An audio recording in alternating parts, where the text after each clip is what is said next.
Hello friends. आज मैं आप लोगों के साथ बात करने वाला हूं बैंकिंग स्टॉक का एनालिसिस कैसे किया जाता है। बैंक एज अ बिजनेस ये हमें समझना बहुत ज्यादा इंपॉर्टेंट होता है।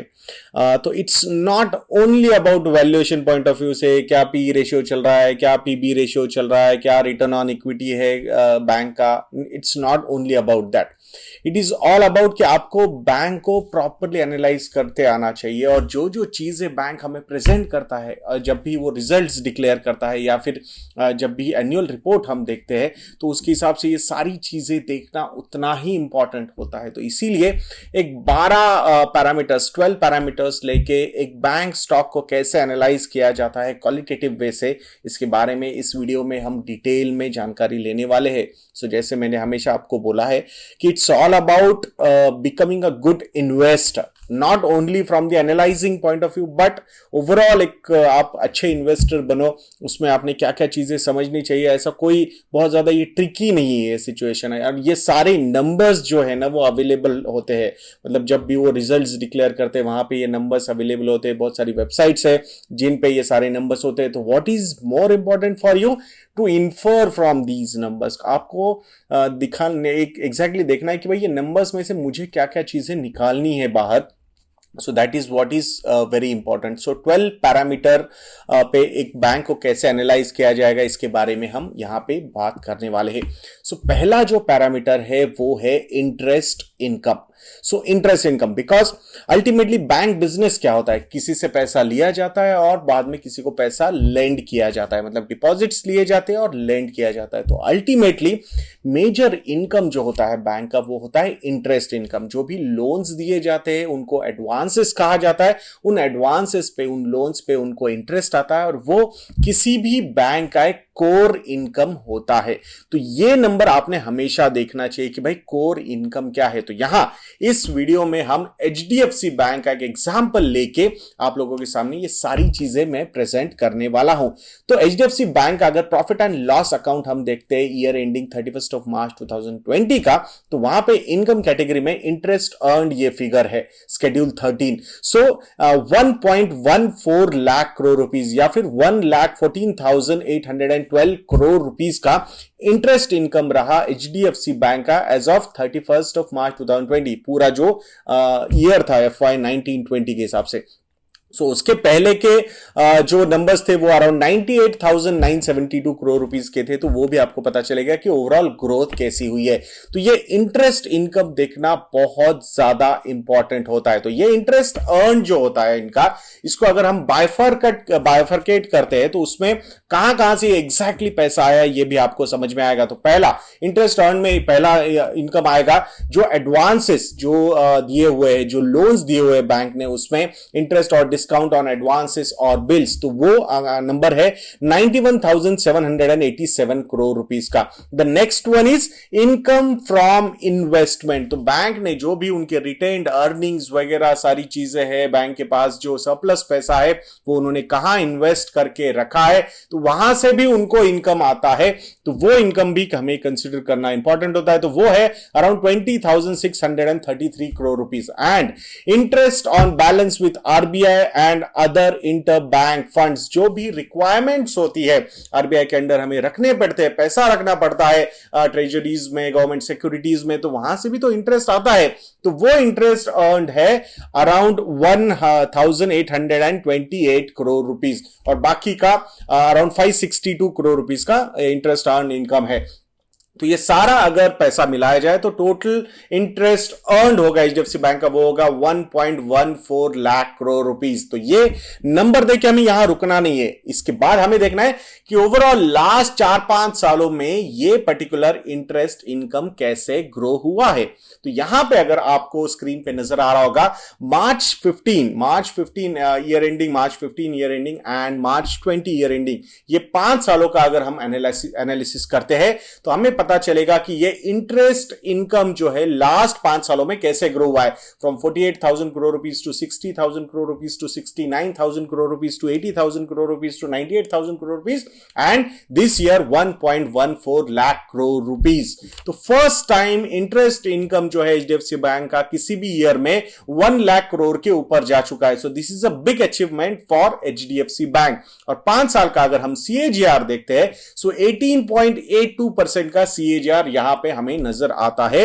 एचडीएफसी बैंक के इंटरेस्ट इनकम में। नाउ अनदर इंपॉर्टेंट फैक्टर कि ये जो है सीएजीआर हम पूरा 5 साल का देख रहे हैं, तो ये जैसे हम हमेशा सजेस्ट करते हैं ना, ट्रेलिंग ईयर रिटर्न्स से के साथ साथ हमें कैलेंडर ईयर रिटर्न्स भी देखना जरूरी है। It means year on year ये पर्टिकुलर चीज कैसे चेंज हुई है, तो वो कंसिस्टेंसी नजर आ रही है या नहीं, या फिर कोई एक ऐसा साल आया है जिसमें बहुत ज्यादा तोड़फोड़ इनकम आई है और बाकी के सालों में नहीं है, तो ऐसा ज्यादा कुछ नजर नहीं आता। जो ग्रोथ है वो 24%, 15%, 15%, 23% एंड 16% ऐसी ईयर ऑन ईयर नजर आ रही है। And that's how the CAGR has become 18.82%। तो ये बहुत ही हेल्दी इंटरेस्ट इनकम का साइन यहां पे हमें एचडीएफसी बैंक के साथ नजर आता है। नाउ द नेक्स्ट पैरामीटर, ये भी काफी इंपॉर्टेंट होता है, उसके बारे में भी बहुत ज्यादा बात होती है जब भी आप किसी भी बैंक को एनालाइज करते हो, और वो जो पैरामीटर है वो है net interest income. So bank का क्या बिजनेस होता है कि भाई किसी से डिपॉजिट्स लिए और लोन्स दिए, तो ये हमें देखना है कि भाई इंटरेस्ट, वो लोन्स पे इंटरेस्ट इनकम कितना आया और वो जो डिपॉजिट्स है उसमें इंटरेस्ट एक्सपेंसेस कितने होने चाहिए, बिकॉज फ्री में तो कोई पैसा रखने नहीं वाला। आपके जो सेविंग्स अकाउंट है, जो पैसा आ रहा है उस पर आपको इंटरेस्ट देना है, आपने जो एफडीज में पैसा आया उस पर भी आपको इंटरेस्ट देना है, सर्टिफिकेट ऑफ डिपॉजिट्स अगर आपने इशू किए तो उस पर भी आपको इंटरेस्ट देना है। तो जो भी इंस्ट्रूमेंट, डिपॉजिट का इंस्ट्रूमेंट है, जो बैंक पे लायबिलिटी है, उस लायबिलिटी पे उनको ऑब्वियसली इंटरेस्ट एक्सपेंडिचर करना पड़ेगा। And that is what is net interest income is equal to interest income minus interest expenses is equal to net interest income। और ये किसी भी बैंक का एक कोर बिजनेस इनकम होता है, तो ये बहुत इंपॉर्टेंट होता है। ये हमेशा आपने अच्छे से प्रॉपर्ली ये समझना बहुत ज्यादा जरूरी है। तो यहां पे अगर हम बात करते हैं, सो इंटरेस्ट इनकम जो है बैंक का, जो हमने बताया आपको 1.14 लाख करोड़ रुपीस का है, और इंटरेस्ट एक्सपेंडिचर जो है वो है 58,626 करोड़ रुपीस का। तो आप समझ रहे हो कि बैंक का जो नेट इंटरेस्ट इनकम है, जो कोर बिजनेस इनकम है बैंक का, उसका जो मार्जिन है वो कितना जबरदस्त नजर आ रहा है।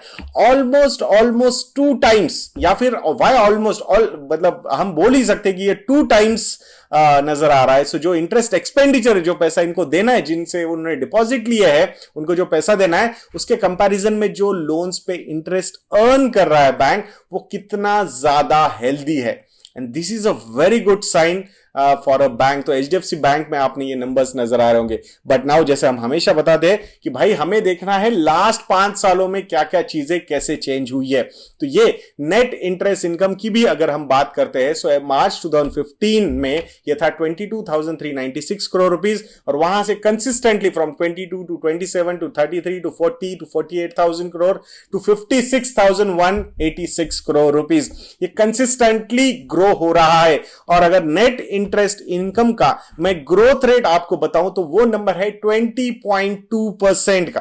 20.2% का growth CAGR in last 5 years in net interest income, जो किसी भी बैंक का कोर बिजनेस इनकम माना जाता है, वो 20% से ग्रो हो रहा है, and that too with such a big bank. And that is the reason why HDFC Bank is the darling of foreign institutional investors या फिर domestic institutional investors. And that is one of the biggest reason. अगर year on year भी हम देखते हैं, so almost 23, 20, 21, 20, 16.5% ऐसी growth यहां पे नजर आई है। थोड़ा सा स्लगिशनेस FY20 में नजर आया, may be majorly because of the जो मार्च का क्वार्टर था जिसमें कोविड ने इंपैक्ट करना शुरू किया था। ये साल हो सकता है थोड़ा बहुत ऊपर नीचे हो सकता है because of the moratorium numbers and all those things, but still net interest income की जो जर्नी है, जो ट्रेंड हमें नजर आ रहा है, आई think this is very strong. 20.2% का नेट इंटरेस्ट इनकम का growth over the last 5 years is phenomenal. तो ये चीज भी बहुत अच्छी नजर आ रही है एचडीएफसी बैंक की। Now the next factor and that is net interest margin, निम जिसे कहा जाता है, निम परसेंटेज, हमेशा इसकी बात बातें होती कि भाई ये कितना होना चाहिए, 3% है या 4% है, किसी का 10% भी है। तो ये नेट इंटरेस्ट मार्जिन होता क्या है? Net interest margin is nothing but net interest income divided by banks average interest earning assets. जैसे कि बैंक के जो लोन्स दिए बैंक ने, बैंक के जो इन्वेस्टमेंट्स है, तो वो सारी चीजें यहां पे कंसिडर की जाएंगी। बैंक का जो इन्वेस्टमेंट उन्होंने इवन गवर्नमेंट सिक्योरिटीज वगैरह में भी किया हुआ है, जो भी इंटरेस्ट अर्निंग एसेट बैंक के पास है वो यहां पे डिनोमिनेटर में कंसिडर किया जाएगा। नेट इंटरेस्ट इनकम का तो आपको पता है, लास्ट ही पैरामीटर हमने देखा था, interest income minus interest expenses. तो ये सारी चीजें कैलकुलेट करके वी कैन से कि भाई इस पर्टिकुलर बैंक का नेट इंटरेस्ट मार्जिन क्या है। तो अगर एचडीएफसी बैंक का नेट इंटरेस्ट मार्जिन की हम बात करते हैं तो consistently this particular number is more than 4%। With such a big bank, such a large bank, such a huge balance sheet जो है बैंक की, उसके हिसाब से अगर कंसिडर करोगे आप, 4.3% का net interest margin is phenomenal. Strong and stable net interest margin versus industry peers. I think this is the quality of this bank, HDFC bank. And ये आपको उसके पीछे के रीजंस मुझे लगते हैं, एक तो लो कॉस्ट जो कासा डिपॉजिट से, या फिर इवन जो एफडी के डिपॉजिट्स रेट है वो भी काफी कम है compare to other banks for HDFC bank. And the reason behind the safety, the security in mind of these depositors. उनको लगता है भाई एचडीएफसी के साथ पैसा है तो बिल्कुल एकदम सेफ पैसा है, कोई प्रॉब्लम नहीं है। So that's why these net interest margins are so strong. हमने जो देखा था कि उनका जो इंटरेस्ट एक्सपेंडिचर है वर्सेस इंटरेस्ट अर्निंग जो है वो कितनी फेनोमिनल है। And that is the reason why these net interest margins are quite healthy। बहुत बार लोगों को लगता है कि भाई नेट इंटरेस्ट इंटरेस्ट अर्न जो है और इंटरेस्ट एक्सपेंडिचर है, उसी को अगर हम पूरे लोन बुक से डिवाइड करते हैं तो फिर वहां से वो नंबर आ जाना चाहिए। But it is not about that, it is all about other assets also. जो भी बैंक ने इन्वेस्टमेंट्स किए हुए हैं, जो भी गवर्नमेंट सिक्योरिटीज में पैसा है, तो वो सारी चीजें यहां पे कंसिडर करनी पड़ेगी। And that's how one can calculate all these things. So 4.3% is a very very strong number, and that too consistently ये नंबर हमें मिल रहा है फ्रॉम ये उसके पहले भी था, बट हम जो डिटेल्स आपको दे रहे हैं फ्रॉम मार्च 2015 टू मार्च 2020 या फिर इवन जून 2020 के बीच जो नंबर्स आए वो भी 4.3% का नेट इंटरेस्ट मार्जिन के साथ है। That is a very positive sign. Now the next parameter is cost to income ratio. What is cost to income ratio? Operating expenses divided by operating income. तो bank का जो भी operating income है, तो operating income क्या होता है? Interest income minus interest expenses, ये इससे हमारा नेट इंटरेस्ट इनकम निकलता है, उसमें हमें ऐड करना है बैंक का अदर इनकम। अब अदर इनकम में क्या क्या चीजें आ सकती है बैंक के, जैसे कि थर्ड पार्टी प्रोडक्ट्स वगैरह बैंक सेल करता है, या फिर बैंक चार्जेस वगैरह बैंक को जो मिलते हैं वो सारी चीजें, ये फॉरेक्स वगैरह की सर्विसेज होती है, वहां से भी बहुत सारे चार्जेस मिलते हैं। तो ये सारे जो अदर फैक्टर्स है जो कंट्रीब्यूट करते हैं टुवर्ड्स द प्रॉफिटेबिलिटी, तो वो अदर इनकम में आते हैं, and that is also included here. So operating income is nothing but interest income minus interest expenses plus other income. So cost to income ratio जो है operating expenses divided by operating income. तो यहां पे ये जो number होगा जितना कम होगा उतना अच्छा होगा बैंक के लिए। और ये ट्रेंड डाउनवर्ड ट्रेंड अगर होता है, so that is a very good sign. It means कि ऑपरेटिंग एफिशिएंसी या फिर profitability of the bank is increasing. Lower cost to income ratio indicates high profitability. तो मार्च 2050 में कॉस्ट टू इनकम रेशियो जो था एचडीएफसी बैंक का वो था 44.6%। और आप देख रहे हो, मतलब आपके सामने वो ग्राफ भी नजर आ रहा होगा, consistently on every year the cost to income ratio is going down. So this shows कि भाई profitability बैंक की कितनी बढ़िया तरीके से बढ़ रही है, from 44.6% to 44.3% to 43.4% to 41% to 39.7% to 38.6% to 35% in June 2020। दो ये एक एक्सेप्शनल क्वार्टर हो सकता है जून वाला, जहां पे बहुत सारा जो एक्सपेंडिचर है, ऑपरेशनल एक्सपेंसेस है, वो काफी कम हो गए थे बिकॉज ऑफ बहुत सारे बैंक्स कम थे, लेस स्टाफ पे काम हो रहा था, तो उस हिसाब से खर्चे भी कम हो जाते हैं automatically. So that could be one of the reasons, but it's okay. I think the pandemic was there and bank responded it very well, and through this I think they have achieved a good profitability, and they might continue with some cost cutting measures, and that is going to be very profitable for the bank and indirectly, or we can say directly, to the shareholders also, जो आप और मैं हो सकते हो. So उस हिसाब से I think lesser the cost to income ratio, better is the company, better is the bank. That's what one can say. Now the next parameter, net profit, कि भाई अल्टीमेटली सब चीजें हो तो रही है, बट नेट प्रॉफिट में ये सारी चीजें कन्वर्ट हो रही है या नहीं हो रही है, and what is the growth rate there. So यहां पे अगर मार्च 2015 में हम नेट प्रॉफिट देखेंगे बैंक, एचडीएफसी बैंक के, तो वो नंबर था 10,216 करोड़ रुपीस. वहां से in last 5 years this particular number of net profit has grown to 26,257 crore rupees. यहां पे जो CAGR रहा है नेट प्रॉफिट का, वो है 20.78%. And that is another reason why institutional investors are so gung-ho about HDFC Bank. Such a big bank, such a strong bank with such a strong profitability record. अगर year on year भी हम ये इसको मैं bifurcate करता हूं, तो ये सारे numbers almost 20% के नजदीक नजर आ रहे हैं.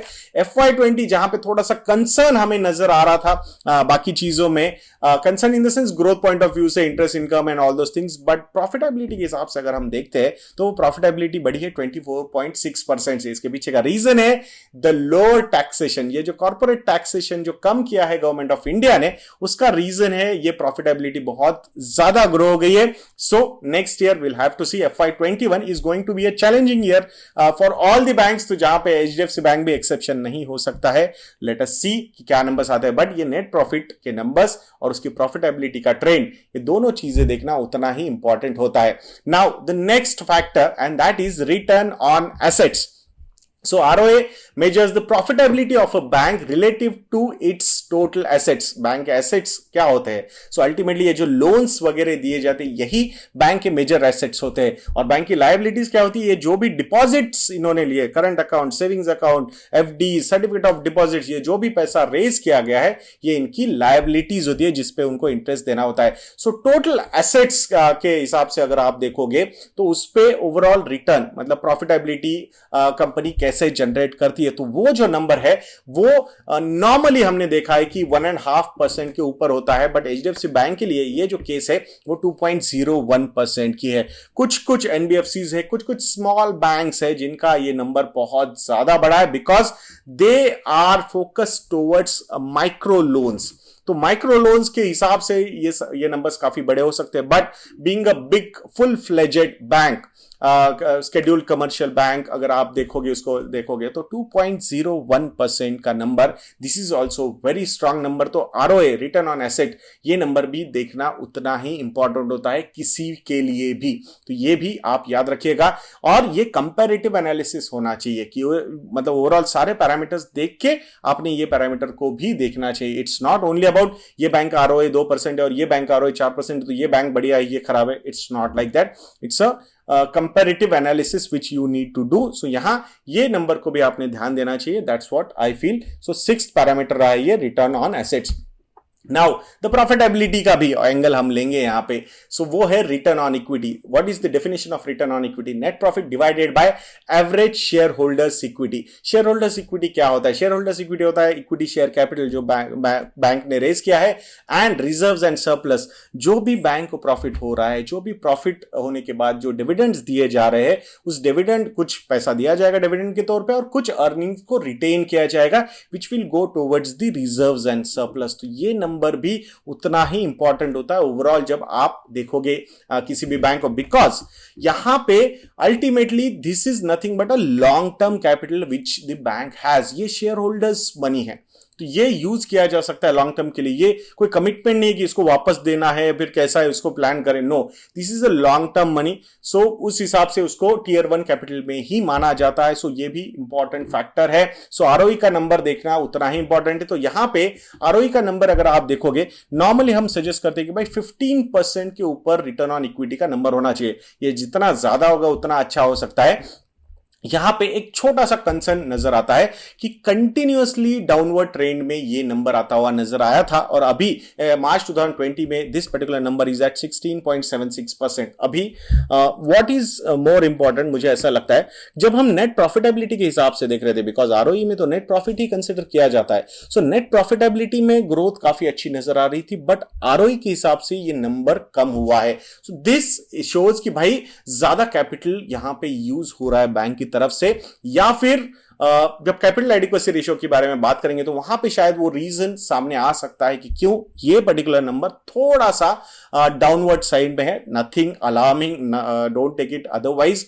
More than 15% number is a very strong number. Lot of people say कि more than 12% return on equity also is a very strong number. तो उस हिसाब से there is no concern as such। और हमेशा याद रखिएगा दोस्तों, जब भी हम बैंक का स्टॉक एनालाइज करते हैं या फिर किसी भी एनबीएफसी को एनालाइज करते हैं, तो return on equity is more important. कुछ लोग कंफ्यूज होते हैं कभी कभी, return on capital employed is also important. No, for banks and NBFCs return on equity is more important. Reason behind, because anyways the debt to equity ratio of a bank और an NBFC is going to be very high. क्यों?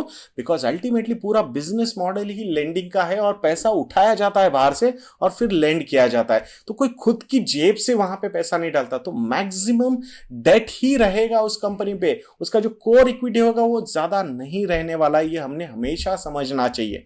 And that's why वो angle ही गलत हो जाएगा कि आप अगर return on capital employed देख रहे हो बैंक के लिए, डेफिनेशन के हिसाब से one can calculate, but should we calculate or not? I feel we should not. We should focus more on return on equity number rather than return on capital employed number. तो ये हमेशा आपने याद रखना चाहिए। Now the next parameter is balance sheet size, कि भाई overall bank की बैलेंस शीट कितनी है, मतलब total assets and total liabilities bank के पास कितनी है, ये देखना भी जरूरी है। और ये कंसिस्टेंटली ग्रो हो रहा है या नहीं हो रहा है। Ultimately, everything is linked here. What is the balance sheet? What are the assets of a bank? The loans? What are the liabilities of a bank? The deposits the bank has taken. तो यहाँ पे ये consistently ये चीजें improve हो रही है या नहीं हो रही है, that is the concern we should have. So यहाँ पे balance sheet has grown by 21% in last 5 years. The total advances have grown by 22.2% and the total deposits have grown by 20.6%. यहाँ पे consistency of growth is visible in all these factors. एक चीज हमेशा याद रखिएगा दोस्तों, बैंक के पास जो भी डिपॉजिट्स होंगे ना, उससे काफी मतलब उस सम परसेंटेज लेवल पे कम ही एडवांसेस हो सकते हैं। Reason behind, because bank has to take care of other regulatory norms, कि वो कैपिटल एडिक्वेसी रेशियोज वगैरह मेंटेन करने, वो लिक्विडिटी मेंटेन करनी है बैंक को। तो 100 रुपए अगर डिपॉजिट्स आते हैं बैंक के पास, तो बैंक 100 के 100 रुपए वहां पे लेंड नहीं करता, उसमें से परसेंटेज ही मतलब मेरे हिसाब से अराउंड 80 to 90% तक बैंक पर्टिकुलरली लेंड करता है। This shows I think it is a good mixture. There should not be any problem. तो यहां पे वो चीज हमेशा वही रहेगी। अगर कभी डिपॉजिट का नंबर एडवांसेस से कम हुआ, जैसे कि एक केस में ऐसा लग रहा था कि यस बैंक के साथ वो हो रहा है, फिर बाद में ये सारे बैंक्स आ गए, उन्होंने यस बैंक को बचा लिया। क्या हो रहा था भाई, डिपॉजिटर्स पैसे निकाल के लेके जा रहे थे, बट जो लोन्स दिए गए, जो एडवांसेस दिए गए, वो थोड़ी ऐसे ही प्रीपे कर देंगे कि भाई बैंक ने बोला भाई प्रीपे कर दो, हमारे डिपॉजिटर्स पैसे मांग रहे। It can not happen. So ये चीज हमेशा देखना होगा आपको। सो कंसिस्टेंटली जो बैंक के डिपॉजिट्स है वो हमेशा बैंक के लोन से ज्यादा ही होने चाहिए। ये भी एक पैरामीटर आपने आपके दिमाग में रखना चाहिए। कुछ रेड फ्लैग्स रेज हो सकते हैं if you are analysing a bank stock, but for HDFC Bank there is no problem as such. More than 20% growth on balance sheet for last 5 years, for advances for last 5 years, and for deposits also for last 5 years. I think this is phenomenal growth of 20%, and that is the reason why institutional investors are investing in this particular bank. Now the next is credit to deposit ratio. जैसे मैंने आपको बताया अभी कि भाई loans कम ही होने चाहिए compare to the जो डिपॉजिट्स लिए बैंक ने। तो यहां पे अगर आप देखोगे, सो फ्रॉम मार्च 2015 टू मार्च 2020 ये जो नंबर है, इट इज बिटवीन 81 to 86, 87%, कुछ टाइम के लिए 88% तक भी गया था। So I think 80 to 90% is a comfortable mix. और वैसे भी for a bank like HDFC bank, तो डिपॉजिट्स अगर रेज करने तो there should not be any problem. So credit to deposits is used for measuring the bank's liquidity. An optimum level of liquidity is considered good. So 80 to 90% के बीच में अगर हम देखते हैं, I think it is quite comfortable. High credit to deposit ratio may indicate possible liquidity crunch. Low credit to deposit ratio indicates under utilisation of fund. तो ऐसा भी नहीं कि बहुत ज्यादा आपने 95-96% तक दे दिया या फिर आपने 60-70% ही दिए, तो this is also not good. I think 80 to 90% is a very good way of management. So well balanced asset liability management जिसे कहा जाता है कि भाई जैसे जैसे मैच्योरिटीज आ रहे तो वहां से वो पैसा भी आ रहा है नहीं आ रहा है, तो ये सारी चीजें प्रॉपरली मैनेज होनी चाहिए. आई थिंक HDFC बैंक के लिए between 80 to 90% this is a very comfortable number. And इसके पीछे ये जो इसका बाय प्रोडक्ट है, मतलब the way you managing your asset liability, manage assets and liabilities, I think the by product is the profitability which you are able to generate. So it is also good. So credit to deposit ratio should be between 80 to 90%. That's what I feel. The next parameter, and that is CASA ratio. It means CASA ratio is equal to CASA deposits divided by total deposits. तो bank पैसे कहाँ से raise करता है? Current account में पैसा आता है बैंक के पास, सेविंग्स अकाउंट में पैसा आता है, सर्टिफिकेट ऑफ डिपॉजिट्स में पैसा आता है, फिक्स डिपॉजिट्स में पैसा आता है. तो ये सारे टोटल डिपॉजिट्स है. तो CASA deposits divided by total deposits. Why CASA deposits are very important for a bank like HDFC bank if they are offering around 3 to 4% on their savings account. So सस्ता पैसा है. Current account पे तो एक पैसा नहीं देते हो, एफडीज में 5-6% इंटरेस्ट दे रहे, and loans if they are disbursing at 8-9%, that is the earning. So आपका ये कॉस्ट कासा रेशियो जितना ज्यादा होगा उतना बैंक के लिए अच्छा होगा. इट मीन्स कि सस्ता पैसा जो लो रेट ऑफ इंटरेस्ट वाला जो डिपॉजिट्स है वो जितने ज्यादा होंगे बैंक के पास, उतना बैंक के जो नेट इंटरेस्ट मार्जिन से वो ज्यादा हो सकते हैं. And that is one reason. तो ये नंबर भी हमेशा एक हेल्दी नंबर होना चाहिए. So for between March 2015 to March 2020, this particular number is more than 40%. In June also the number is 40.1%. तो यहाँ पे थोड़ा सा ट्रेंड डिक्रीज होता हुआ नजर आ रहा है.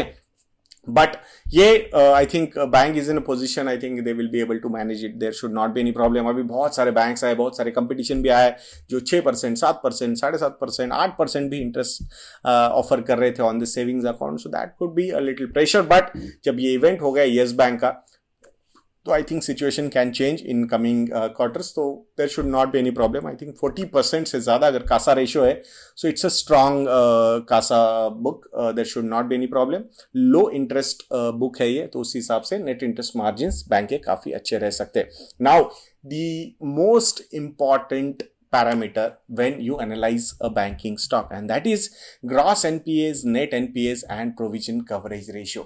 So NPAs, non performing asset, भाई जहां से पैसा आने ही नहीं वाला है या फिर आएगा भी तो परसेंटेज में आएगा. मतलब 100 रुपए लेंड के शायद 50 रुपए देगा, शायद 60 रुपए देगा, शायद 70 रुपए देगा, शायद कुछ भी नहीं देगा. तो उसके हिसाब से ये एनपीएस क्रिएट होते हैं. तो ये जो ग्रॉस एनपीएस है, सो इसका परसेंटेज देखना है हमें. तो total gross NPA in rupees crore terms divided by the total gross advances अगर हम देखेंगे तो वो एनपीए का नंबर आता है. फिर क्या होता है कि भाई अल्टीमेटली बैंक का जो बिजनेस है वो तो लायबिलिटी का बिजनेस है. Assets and liability. लायबिलिटी क्या है भाई? डिपॉजिटर से पैसे लिए हैं तो डिपॉजिटर्स को पैसे तो देने पड़ेंगे, और अगर कोई लोन डिफॉल्ट होता है तो डिपॉजिटर क्यों उसको बेयर करे भाई? अल्टीमेटली बैंक ने बेयर करना चाहिए. तो बैंक ने बेयर करना चाहिए मतलब किसने बेयर करना चाहिए? तो शेयर होल्डर्स बेयर करेंगे. शेयर होल्डर्स कहां से बेयर करेंगे भाई? बैंक का जो भी ऑपरेटिंग इनकम होगा वो ऑपरेटिंग इनकम में से इनको प्रोविजन करना पड़ेगा वो लोन को, कि भाई ये लोन का पैसा वापस नहीं आ रहा है तो चलो प्रोविजन करो, क्योंकि अल्टीमेटली किसी से पैसा लिया हुआ है उसको डिपॉजिट तो वापस देने हैं ना हमें. तो उस हिसाब से ये सारी चीजें होती है. तो जो जो लोन्स के प्रोविजंस हो जाते हैं तो वहां पे जो बचा हुआ एनपीए है उसको नेट एनपीए कहा जाता है. सो 100 रुपए का लोन है इन अ वे, और 80 रुपए का प्रोविजनिंग करके रखा है वो लोन के लिए, कि भाई बैंक बोला कि शायद यार नहीं आएगा, 20 रुपए आ सकता है, तो 80 रुपए नहीं आ सकता जो उसको प्रोविजन करके रखो. सो नेट एनपीए जो बनेगा अल्टीमेटली, ये भी अभी भी एनपीए क्योंकि पैसा आया तो नहीं, शायद आ सकता है. तो ये जो 20 रुपए है दैट इज नेट एनपीए, जो जिसका प्रोविजनिंग नहीं हुआ है. So that is also very important. So gross NPS, net NPS और प्रोविजन कवरेज रेशियो, यानी कि टोटल प्रोविजंस मेड. मतलब ये जो हमने बोला था ग्रॉस एनपीए जो है अल्टीमेट नॉन परफॉर्मिंग एसेट्स, जो लोन्स के पैसे वापस नहीं आने वाले हैं, वो एसेट्स जो है उसमें से जो भी आप प्रोविजन करोगे वो एसेट्स का. सो 100 रुपए का अगर लोन एनपीए, ग्रॉस एनपीए, तो उसमें आपने 80 रुपए का प्रोविजनिंग करके रखा कि भाई चलो ऑपरेटिंग प्रॉफिट में से 80 रुपए मैंने निकाल के इन लोन्स का प्रोविजनिंग करके रखा, इन अ वे कि भाई डिपॉजिटर्स का पैसा सेफ रख रहा हूं मैं यहां पे। तो ये प्रोविजन कवरेज रेशियो हो गया 80 डिवाइडेड बाय 100, दैट इज 80%। तो ये जो नंबर है ये जितना ज्यादा होगा उतना अच्छा होगा। ग्रॉस एनपीए का नंबर जितना कम होगा उतना अच्छा होगा। नेट एनपीए का नंबर जितना कम होगा उतना अच्छा होगा। प्रोविजन कवरेज रेशियो जितना ज्यादा होगा उतना अच्छा होगा। तो ये सारे नंबर्स आपको वो बैंक के डिटेल्स में पता चल जाएंगे। बैंक्स डिक्लेयर भी करते हैं, every quarter they declare these numbers. तो ऐसा बिल्कुल नहीं है कि ये नंबर्स पता नहीं चलते। फॉर एचडीएफसी बैंक के लिए अगर हम देखते हैं, so from March 2015 to March 2020 the gross NPA number has grown from 0.93% to 1.26%. Peak हुआ था इसका 1.36% पे, and the net NPAs are 0.25% to 0.36%। सारे नंबर्स आप लोगों के सामने आपको नजर आ रहे होंगे। जून में ये ग्रॉस एनपीए थोड़ा सा बढ़ा है to 1.36%, but the net NPA यानी कि प्रोविजनिंग बहुत अच्छी हो गई है, तो प्रोविजनिंग अच्छी होने की वजह से नेट एनपीए का नंबर 0.33% पे है। And the provision coverage ratio, it means कि जो भी एनपीएस थे उसके लिए जो प्रोविजनिंग करके रखा है वो भी 76.2% का है। तो overall I think bank is very well position. दो अभी ये मोरेटोरियम का एक नया चीज सामने आया है जिसकी वजह से बहुत सारे अनसर्टेनिटीज है। बैंक की जो मोरेटोरियम की बुक है वो 8 से 9% की है, बट पता देखना पड़ेगा कि ये 8 से 9% में से कितने लोन्स एनपीएस में कन्वर्ट होते हैं और बैंक उस चीज को कैसे टैकल करता है। तो ये सारी चीजें देखनी होगी। तो gross NPS, net NPS and provision coverage ratio, ये नंबर्स को अच्छे से रेगुलरली सिक्वेंशियली भी आपको देखना उतना ही इंपॉर्टेंट होता है। तो मैं यहां पे आशा करता हूं कि आप वो करोगे। And now the 12th parameter which is another important parameter, and that is called capital adequacy ratio.